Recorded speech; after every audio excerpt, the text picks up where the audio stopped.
નમસ્કાર દર્શક મિત્રો, સ્પાર્ક ટુડે ન્યૂઝમાં આપનું સ્વાગત છે। વડોદરા શહેરમાં જે રીતે સાંજ બાદ હવે વરસાદ શરૂ થયો છે, હવામાન ખાતાની આગાહી મુજબ જે રીતે હવે વરસાદ વરસવાનો શરૂ થયો છે અને ખૂબ જ આ વરસાદ વરસી રહ્યો છે વડોદરા શહેરમાં, ત્યારે વડોદરા મહાનગરપાલિકાનું તંત્ર એક્ટિવ મોડમાં જોવા મળી રહ્યું છે।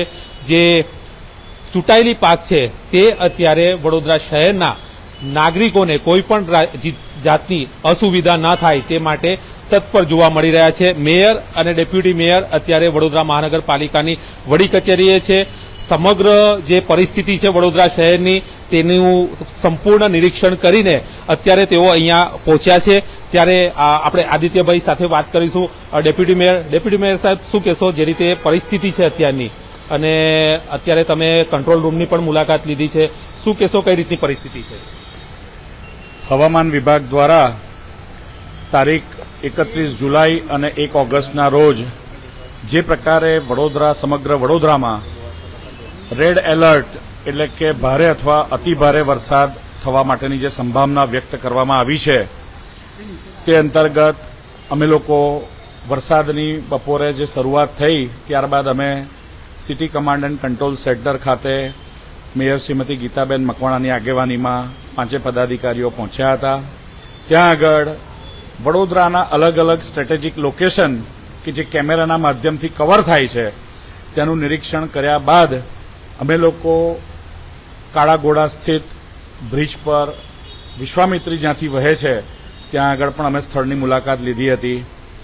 અત્યારે હાલના તબક્કે વરસાદ ચાલુ છે, પરંતુ કોઈપણ પ્રકારની ચિંતાજનક પરિસ્થિતિ નથી, પરંતુ આગામી સમયમાં આગામી કલાકોમાં જો કોઈપણ આકસ્મિક પરિસ્થિતિનું નિર્માણ થાય તો તેના સંદર્ભે સમગ્ર વડોદરા મહાનગરપાલિકાની ટીમ કે કલેક્ટરના અધ્યક્ષતામાં જિલ્લા વહીવટીતંત્રની ટીમ સંપૂર્ણ રીતે કોઈપણ આકસ્મિક પરિસ્થિતિને પહોંચી વળવા માટે સજ્જ છે।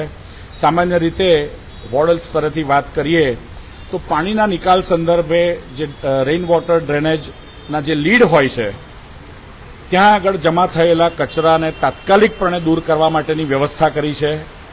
એ સિવાય ઝાડ પડવું, સ્ટ્રીટ પોલ પડી જવા વગેરે સ્થિતિમાં ફાયર બ્રિગેડ અથવા ક્વિક રિસ્પોન્સ ટીમના માધ્યમથી તાત્કાલિક એને દુરસ્ત કરવામાં આવે એ પ્રકારની પણ વ્યવસ્થા થઈ છે।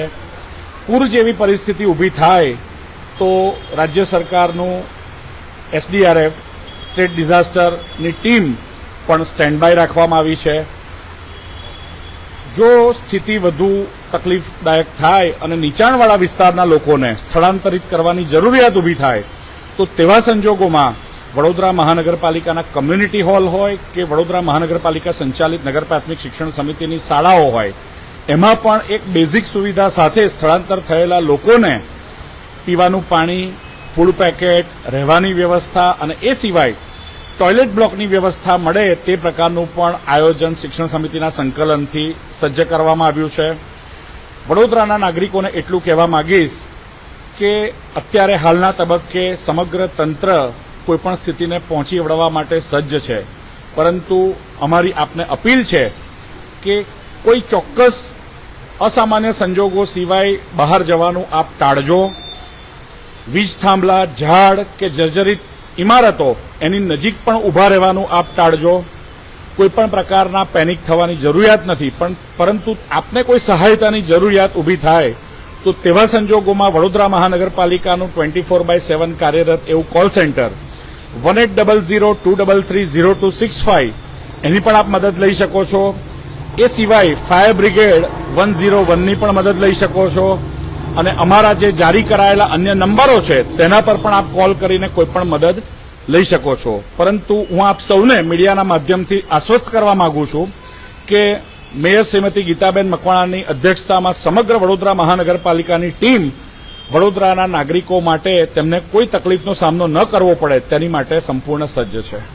ચોક્કસથી વડોદરા મહાનગરપાલિકાની તંત્ર છે તે સજ્જ છે। આપણી સાથે ગીતાબેન મકવાણા મેયરશ્રી છે, તેમની સાથે વાત કરીશું।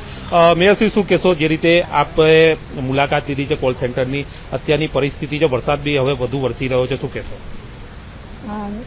આજે 31 તારીખ જુલાઈ જે હવામાન વિભાગ દ્વારા આપણને જાણકારી મળી છે કે રેડ એલર્ટ પણ જાહેર કરવામાં આવ્યું છે અને વધુ પડતો વરસાદની જે આગાહી છે તો એના લીધે આપણું વહીવટી તંત્ર તેમજ ફાયર બ્રિગેડની ટીમ અને વડોદરા મહાનગરપાલિકાના સમગ્ર ટીમ પણ એલર્ટ મૂડમાં છે અને વોર્ડ વાઇઝ તેમજ ઝોન વાઇઝ પણ અમે સૂચનો આપી દીધા છે કે દરેક પરિસ્થિતિમાં પહોંચી વળવા માટે બનતો પ્રયત્ન પણ થશે અને બીજું કે જે રીતે વરસાદ પડી રહ્યો છે તેમાં નાગરિકોને એક અપીલ છે કે તે લોકો ઘરમાં સુરક્ષિત રહે અને વધુ પડતું કે બિનજરૂરી બહાર નીકળવાનું પણ ટાળે. ચોક્કસ આ હતા વડોદરાના મેયર ગીતાબેન મકવાણા.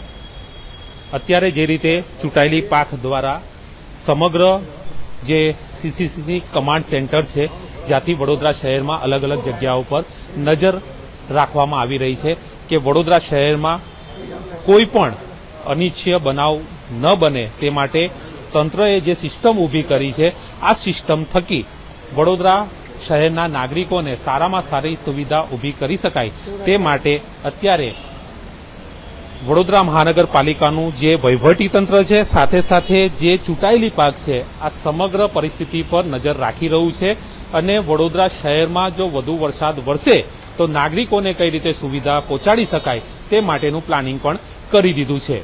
કેમેરામેન રાહુલ કપ્તાન સાથે Paresh Makwana, spark today news, Vadodara.